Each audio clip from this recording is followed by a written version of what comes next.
The VLGA has put together a council or professional development program that not only aligns with the Victorian Government's mandatory guidelines, but does so in a cost-effective and time-efficient way.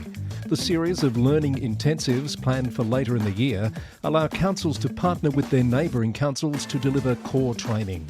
All modules are covered in 6 half-day sessions, and because the learning is shared with other councils, the costs are significantly reduced. The VLGA also offers bespoke training and can customise a program that responds directly to the unique professional development needs of your council. No matter your preferred method of delivery, the VLGA Councillor Professional Development Program will increase councillor confidence and competence. To find out more, email vlga@vlga.org.au.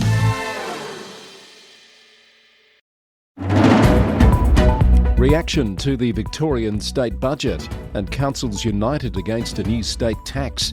What are the next steps now the legislation has passed? Disaster support announced for 16 New South Wales councils. A contractor fired from a council sports field project. A tourism first for regional New South Wales. A Queensland Mayor reprimanded for breaching behavioural standards. And the shocking murders of a city mayor's personal assistant and advisor. Hello, I'm Chris Eddy. This is the Local Government News Roundup for Friday the 23rd of May. Joining me on the podcast today, the President of the MAV, Councillor Jennifer Anderson. Our podcast is brought to you by the Victorian Local Governance Association, the national broadcaster on all things local government, with support from Symphony 3, simple, connected customer experiences. Kicking things off, as we always do, with our Victorian report firstly, and this week's Victorian state budget has failed to deliver much-needed investment for the local government sector, according to the Victorian Local Governance Association. VLGA CEO Catherine Arndt said the budget was disappointing at a time when councils are facing increasing challenges to their financial sustainability and being asked to deliver more with less. She said the VLGA will remain focused on leadership development, skills training and the good governance requirements of local representatives, despite not receiving any funding in the Victorian state budget for its programs. For more on the VLGA reaction to the budget, Catherine joins me on the upcoming edition of VLGA Connect, which is due out later today. The MAV has provided its initial response to the budget, highlighting positive aspects including a $145 million overall increase in state funding to local government, $2 billion for kindergarten reforms and $20 million for community sports infrastructure. But while welcoming those investments, it has raised questions about road maintenance funding, planning system reforms and infrastructure contribution changes, and will continue to analyse the budget's impact on the sector. Minister Nick Stakos announced a $200,000 funding boost for libraries to support a young adult handbook, a winter reading campaign and some other initiatives. He also announced that author Andrea Rowe would be the inaugural Victorian Public Libraries Ambassador, who will work with the Minister and Public Libraries Victoria to highlight the role that government plays in delivering library services. Brimbank Council says it's pleased with the budget. It's allocated significant funding for its area, with major investments including $4.14 billion for the Sunshine Station Super Hub and $50 million for the Calder Park Drive interchange. Mayor Tai Dang said the council is determined to work with the government to ensure that detailed timelines for delivery of the Sunshine Station Master Plan and Albion Station are agreed. Funding for a Richmond Youth Hub and a Learning Bank has been included in the budget and welcomed by Yarra City Council. Mayor Stephen Jolly described those as vital community services for ensuring residents of all ages are supported to achieve their full potential. The council has also welcomed a state contribution of $200,000 towards a new all-weather synthetic futsal court at Fitzroy's Atherton Reserve, the suburb's largest open space. The council is putting $100,000 towards the design of the court in its upcoming budget. And Greater Shepparton City Council has expressed disappointment in the budget's failure to fund key priority projects, including the Shepparton Sports and Events Centre, Road Network Resilience Package and a regionally significant contemporary public health service. While the budget does include some statewide benefits like free public transport for under 18s and free kindergarten programs, Mayor Shane Sarley highlighted the lack of specific funding for regional cities and reiterated concerns about the new Emergency Services Volunteer Fund levy's impact on regional communities. More on that shortly when I'm joined by MAV President Councillor Jennifer Anderson. But to other news, suspended Whittlesea councillor and former Mayor Aidan McClendon has welcomed the announcement of the Commission of Inquiry into Whittlesea Council and its governance processes. Mr McClendon said on social media that he would use the commission to, quote, focus the light on corrupt practices coupled with unsound governance to protect the foundations of democracy. Earlier this week, the local government minister, Nick Stakos, announced the Commission of Inquiry would be headed up by Prue Digby and Jim Gifford. And Maribyrnong City Council is calling on the state government to invest in a dedicated public transport interchange in Footscray's CBD to improve connectivity and support sustainable growth. With Footscray Station being the busiest station outside Melbourne's CBD, the council is urging the state government to prioritise the project, which would integrate bus, tram and train services. It's writing to all members of Parliament and the Minister for Public and Active Transport, seeking urgent action on the matter. More news in brief. Bendigo's share hire e-scooter trial will be extended for another 12 months following a council decision this week. Greater Bendigo Mayor Councillor Andrea Metcalfe said the council considered survey findings and feedback from stakeholders, including Victoria Police and Bendigo Health. Cardinia Shire Council has endorsed its first advocacy guidelines and framework alongside a community advocacy toolkit, aiming to strengthen both council and community advocacy efforts for local priorities. The council will use the framework to help identify and prioritise advocacy activities while providing resources to empower residents and community groups to effectively advocate for important issues. And the City of Port Phillip has been recognised for engineering excellence by IPWEA. It's been awarded the Public Works Project Under $2 Million award for the Lagoon Reserve Sports Field redevelopment in Port Melbourne. The project, completed in October last year, turned a previously problematic space into a year-round recreational hub. Now let's return to the hottest topic in quite a while affecting the Victorian local government sector. More councils coming out with statements and urgent motions in response to the legislation passing that State Government Emergency Services Volunteer Fund levy. 8 mayors from Western Victoria have come together, united in opposition to the fund, demanding changes to ensure fairness for rural communities and proper allocation of funds. The mayors of Corangamite, Moyne, Warrnambool, Colac, Otway, Ararat and Pyrenees came together on Wednesday to discuss their approach to the issue. Southern Grampians and Glenelg mayors have also thrown their support in with the group, which is calling for a reassessment of the funding model, improved communication and compensation for councils. In fact, pretty much every council in the state has added its voice to the chorus of concerns about the new tax. The MAV State Council has encapsulated those concerns in a broad-ranging motion passed unanimously last week, and MAV President Jennifer Anderson joins me now to talk about what realistically can be done in light of the legislation being passed by the Parliament. Jennifer, welcome. Nice to be here, Chris.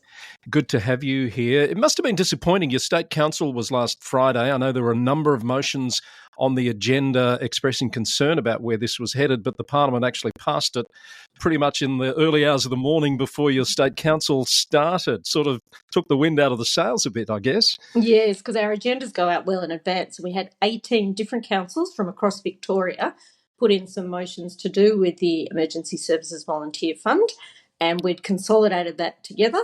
But of course, once Parliament was sitting and it was looking like it was going to be passed, we had to sort of go, oh, we might need to change our focus. So, yeah, we adapt. Yeah.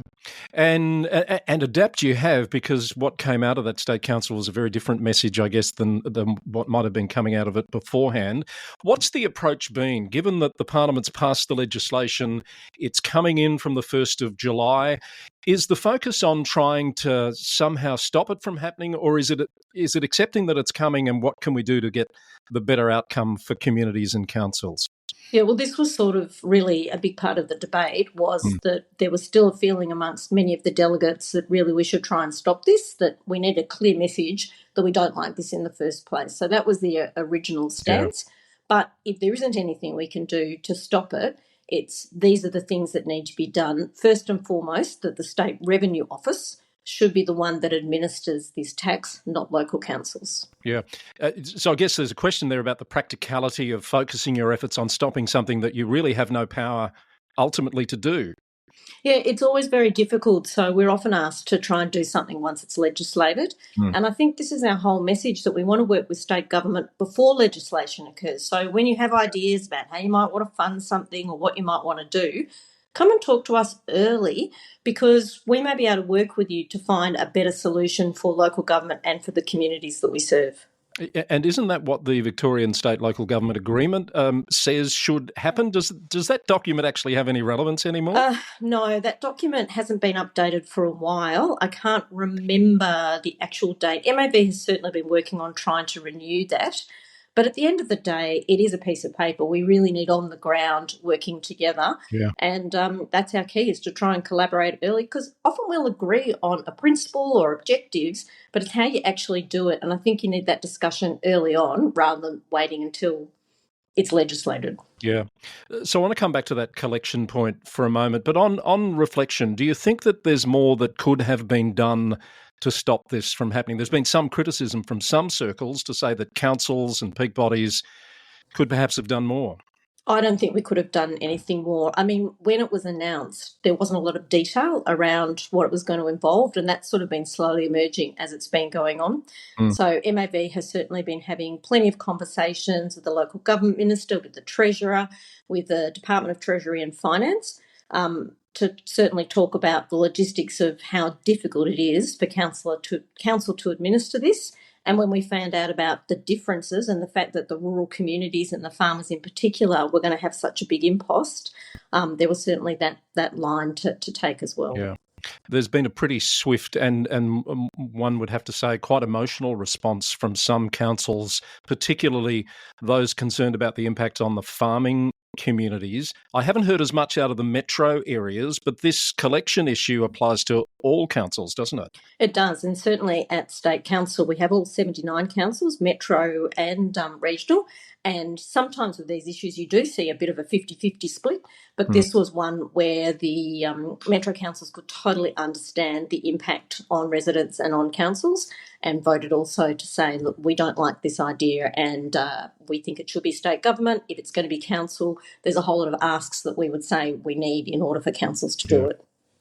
Some of the concerns have been that because this will appear on rate notices, and it should be said the emergency services levy was already there, but it will be a much higher amount by all accounts, that there's the potential for people not to pay their rate bill, which would cause revenue issues for councils over and above that fund. Do you put much credence in that theory? Yeah, well, the fire services levy that's there now was brought in, I think, in 2012, and people were already paying that on their house and contents insurance, so it was kind of a little bit easier. It was a smaller amount. This is a broader tax, much more complex, and people don't understand. They might go, I'll pay my local council because they've put out a budget, I've been consulted on, I have a community plan, so I know what they're doing, they're accountable, but I'm not going to pay this state levy, not understanding that it's proportioned between people.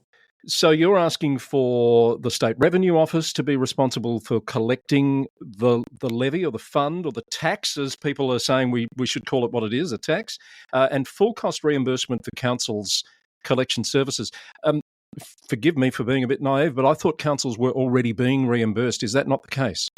So, yes, with the fire services levy, councils are meant to be reimbursed, but it is complex, I understand, and some of the smaller councils have had difficulty administering the system to actually get that refunded money back for what they've been doing. And this is an even more complex system. So there are concerns that might be a little bit trickier and harder for them to get that compensation.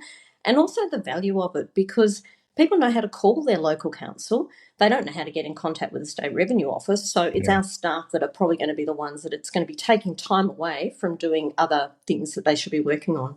Yeah, very true. At least one council has pointed out that they think there'll be a mental health and well-being impact in their communities.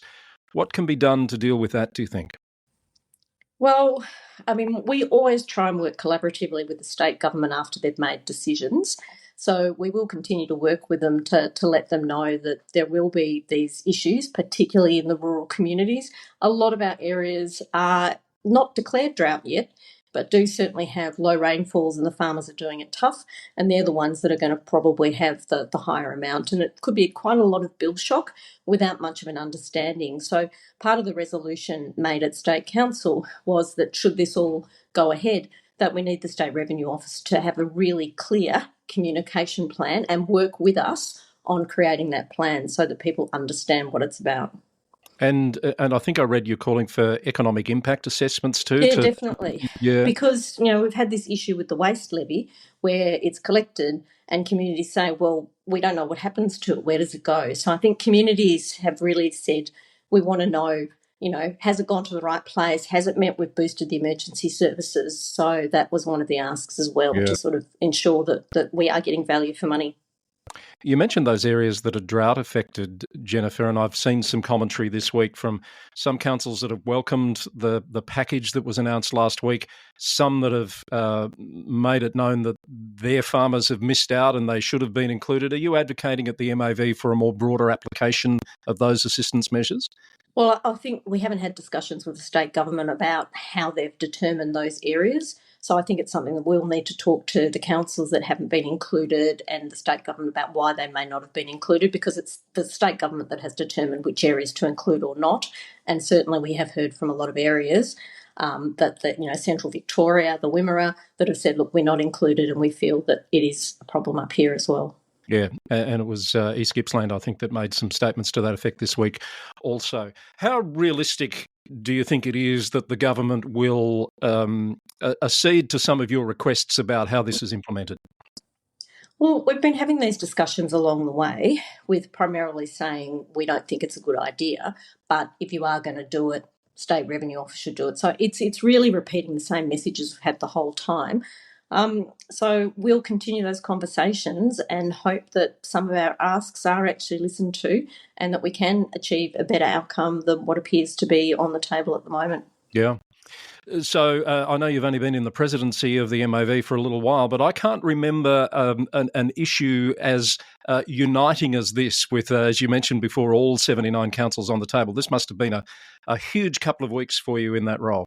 It certainly has been. I mean, the last time I think I was this busy when I stepped in for the president last year was when they brought in the bed and breakfast tax. Right. And that only affected a small group of councils, but this is one that's definitely affected the entire state. And it's not just us, it's your CFA, SESs, your farmers. So plenty of groups coming together, apart from the Municipal Association of Victoria, that have their concerns. Well, I wish you well with your continued efforts on behalf of the entire sector on this issue and the many others that no doubt will come across your desk in the months ahead. Thank you for taking some time to outline what the MAV is doing in relation to this on the Roundup. Thanks very much, Chris, for the opportunity. MAV President Councillor Jennifer Anderson joining me there. Let's get back to the news. And of course, another extreme weather event affecting New South Wales at the moment, and disaster support has been activated for 16 council areas in the Hunter and Mid-North Coast as flooding continues and more severe weather is expected. The Federal Emergency Management Minister, Christy McBain, said the federal government is working with the New South Wales state government to ensure support is available to those impacted. She said the support includes emergency accommodation and helping small businesses and councils repair damages.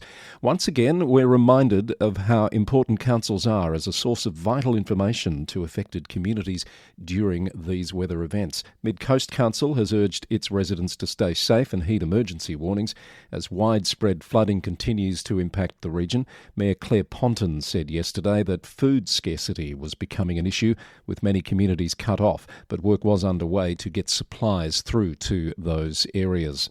Kempsey Shire Council has issued a statement asking people not to go flood sightseeing, warning that when vehicles drive through flooded areas, water is pushed into adjacent properties and homes, which makes the situation worse for people who are already suffering. There are multiple road closures across Port Stephens Council, with some areas potentially isolated for days to come.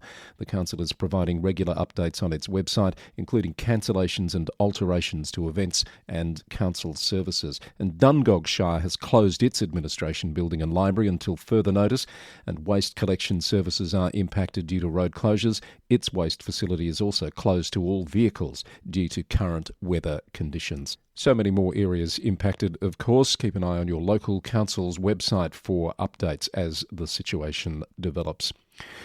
Ku-ring-gai Council has reportedly fired the contractor responsible for a sports field project this week. City Hub reported that the project to replace a grass oval with a synthetic sports field at Norman Griffiths Oval in West Pymble has been hit by enormous costs and delays. Cost estimates for the controversial project are reported to have doubled to nearly $7 million over 4 years. A council spokesperson said the council has taken possession of the site, while the contractor is understood to be considering legal action. Bega Valley Shire Council has responded to claims that a tiny house on wheels in Coolalagite is permitted under state regulations. According to a report from Power FM, a couple has been living in the tiny house for 2 years, and the landowner has received an order to remove it or face hefty fines. The council has confirmed such structures do require development consent and must comply with planning laws, despite tiny homes not being clearly defined under the New South Wales planning framework. The Mudgee Guardian reports on a new chapter in tourism in the Midwestern region of New South Wales. Midwestern Regional Council has launched the Destination Experience Department, bringing destination marketing and visitor services under council management. The council voted unanimously to bring in the new structure following the voluntary wind-up of Mudgee Region Tourism. It's been described as a game-changing model, which Council General Manager Brad Cam said has not been seen before in local government. In Bathurst, it appears flags promoting an upcoming NRL clash have been stolen. The Western Advocate reported allegations from Bathurst Regional Council that a number of flags were removed from historic lamp standards in the town last weekend. The flags feature faces of players from the Penrith Panthers and the Newcastle Knights, who are set to play in Bathurst this Saturday. Mayor Robert Taylor said the game looks like being a sellout, as it was last year, and that the flag thefts were incredibly disappointing, with many fans having registered interest in purchasing the flags via a sale in the days after the NRL match. Greater Hume Council has announced that it's joined the Riverina Eastern Regional Organisation of Council's Circular Organics project, which aims to divert food waste from hospitality businesses into FOGO bins instead of landfill. The project enables the waste to be processed into improved compost for council grounds. The initiative has been operational since January last year and is funded by the New South Wales Environmental Protection Authority. And New South Wales mayors and councillors will receive an increase of 3% in their fees from the 1st of July after a determination of the Local Government Remuneration Tribunal. The tribunal's review found that most councils' current category allocation remains appropriate, but it's determined to reclassify Mid-Coast Council from regional centre to regional strategic area. Let's give you some more New South Wales Council briefs. The Central Coast Mariners women's soccer team, victorious in the A-League Women's Championship, will be honoured with a free public civic reception today, where they'll receive a key to the coast. The event marks a historic achievement for the team, who secured their championship victory at Amy Park just 2 years after rejoining the competition. Lismore Council has surpassed $10 million investment in water infrastructure upgrades since 2020 through its Capital Works water pipeline renewal program. The council says the investment is a critical step in ensuring Lismore's water network remains safe and strong. And a much-used stretch of path from Byron Bay's town centre to the Cape Byron Lighthouse is about to get an upgrade. The New South Wales Government has announced $1.25 million for a new footpath as part of its Get New South Wales Active program. News that Byron Shire Mayor Sarah Nadaye said would be well received, as it will complete a missing link in the area for pedestrians.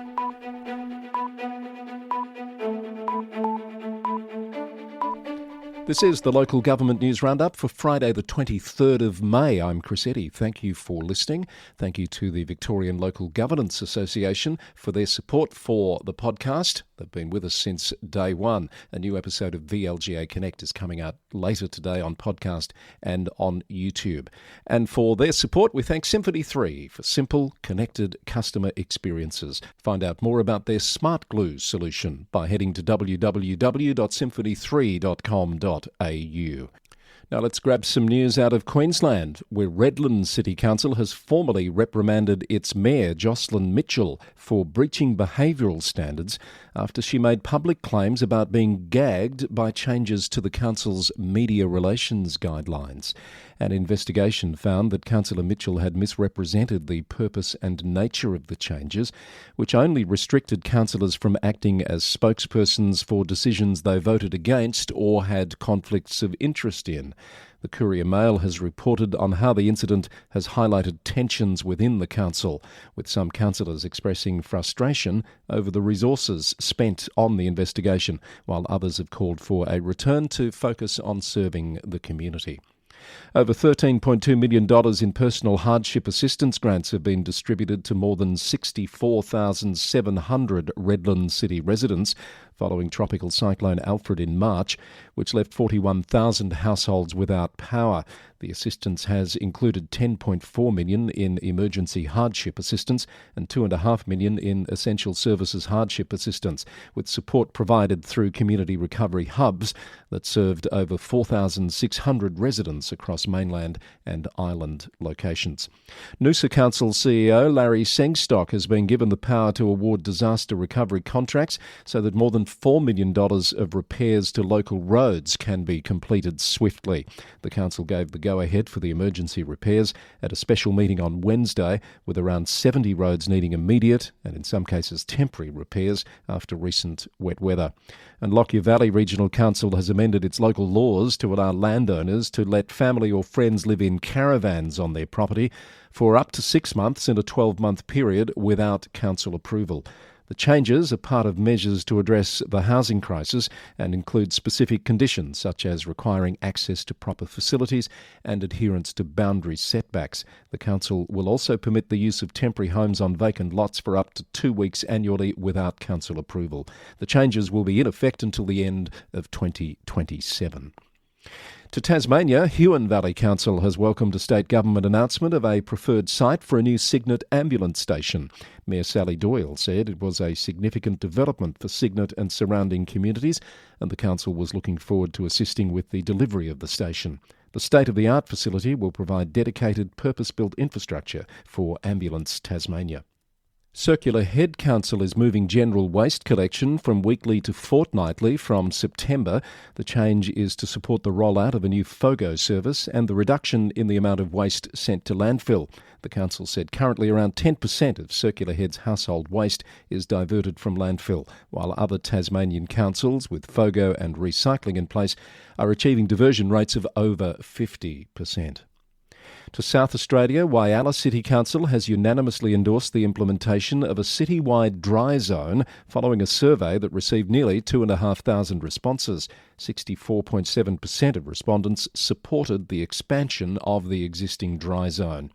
The decision comes in response to mounting concerns about alcohol-related antisocial behaviour, though the council acknowledges this is just one part of a broader multi-agency approach that's needed to address the underlying issues. The District Council of Peterborough will sell 9 properties to recover unpaid rates later this month. A public auction of 7 houses and 2 vacant blocks will be held on the 30th of May at the Peterborough Town Hall. The properties are reported to be in various stages of neglect and disrepair and are expected to fetch no more than $80,000 each, according to realestate.com.au. And some news out of Western Australia. The city of South Perth will be down 1 councillor for the rest of the term. Councillor Mary Choi has resigned this week for personal reasons after serving since 2019 as Mill Point Ward councillor. The resignation is effective immediately and her position will remain vacant until elections in October. Retiring Western Australian parliamentarian Kyle McGinn has used his valedictory speech to accuse Shire of Dundas Council CEO Peter Fitchat of aggressive behaviour and standover tactics. ABC News reported that he described an incident where Mr Fitchat allegedly squared up in council chambers. Mr Fitchat has responded by characterising the interactions as robust and frank discussions necessary for addressing issues in remote local governments. Mr McGinn has also raised broader concerns about dysfunction in regional local governments, particularly regarding unelected CEOs using intimidation tactics to push personal agendas. Now, a 3.5% pay increase for elected members in WA will come into effect from July 1st, but not everyone wants it. Kalgoorlie-Boulder Council has voted to make a submission to the Salary and Allowances Tribunal, asking it to consider alternative options based on performance. The Kalgoorlie Miner reported on the council's debate about councillor workload and how some contribute the bare minimum while others put in significantly more time and effort. And the City of Canning says an 8-week bin tagging waste education program has delivered a noticeable improvement in recycling behaviours. The program covered more than 2,100 households in randomly selected areas, with bins inspected fortnightly and feedback tags placed on them. By the end of the 8-week period, 81% of recycling bins received a happy tag, a significant improvement from 54% at the start of the program. Time to round out this edition with some council stories making news overseas. A shocking story out of Mexico to start our global roundup today. In a daylight attack in Mexico City, gunmen have killed the personal secretary and an advisor to the city's mayor, Clara Brugada. The Guardian has reported that the brazen assassination, which bore the hallmarks of organised crime, has prompted strong responses from city officials, including the mayor and the Mexican president, Claudia Sheinbaum, who've promised a thorough investigation and vowed that the perpetrators will not go unpunished. To the US, Chicago City Council has this week approved nearly $80 million in settlements across 7 lawsuits. CBS News reported that $48 million was approved for 3 men wrongfully imprisoned for 35 years and $15.5 million for a parking meter company affected by COVID-19 measures. The settlements include cases ranging from police misconduct to corporate contract issues, with the city's lawyers arguing that going to trial could have resulted in even costlier outcomes for taxpayers. In a dramatic turn of events for Roodhouse City Council in the US state of Illinois this week, 4 aldermen and the city clerk have resigned following controversy over the police chief's demotion. MyJournalCourier.com reported that the resignations came shortly before and during a meeting to swear in a new mayor, leaving the council without a quorum and unable to conduct city business. The newly elected Mayor Jim Riley is now working to fill the vacant positions and seeking guidance from the Illinois Attorney General's office while dealing with pending bills and other municipal matters that require council approval.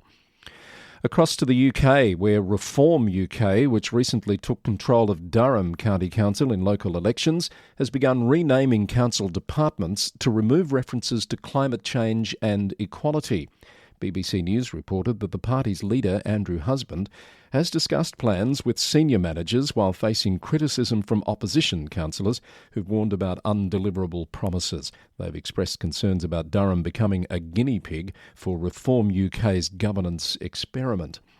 West Lothian Council in Scotland has confirmed that some personal and sensitive information was stolen in a ransomware attack earlier in the month. It said a small percentage of data was stolen from its education network, which has been isolated from the rest of its network.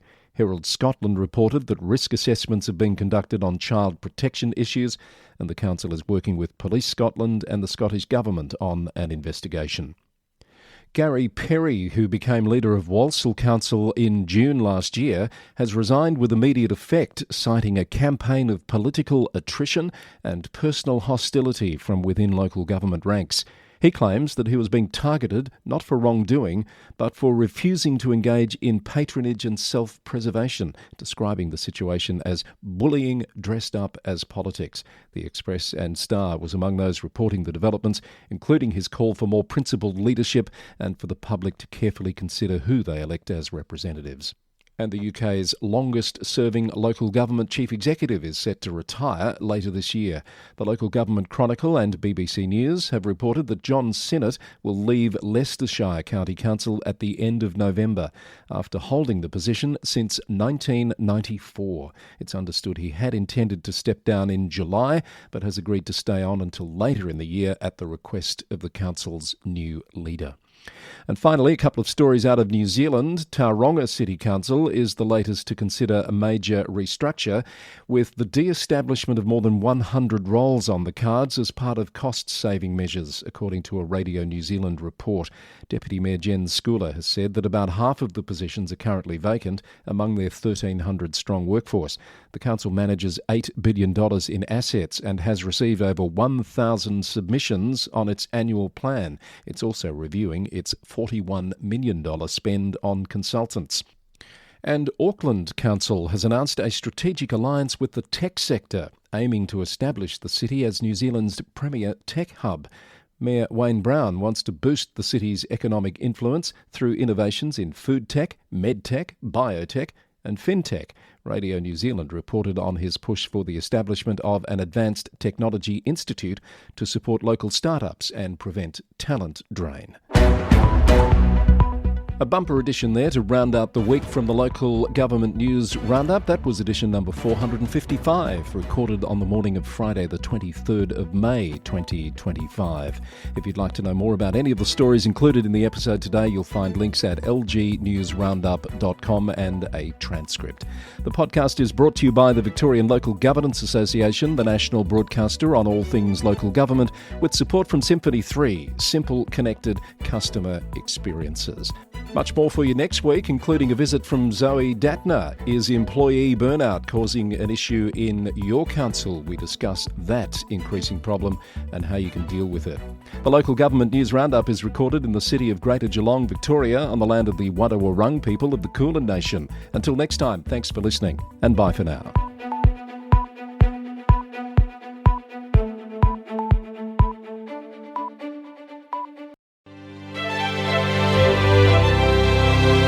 I'm thrilled to welcome Symphony 3 to the Local Government News Roundup family. If you're a local council, you know how challenging it can be to manage data across all your different systems. That's where Symphony 3 comes in. They've developed Smart Glue, a platform that integrates over 55 council systems, automating data flow without the need for manual work. It turns confusion into simplicity. With Smart Glue, councils save time, reduce errors and empower staff to focus on what really matters. Their clients see a real difference, up to 20% boost in productivity, with savings of over $30,000 per integration every year. Symphony 3 helps councils work smarter, faster and more efficiently, all while better supporting the communities they serve.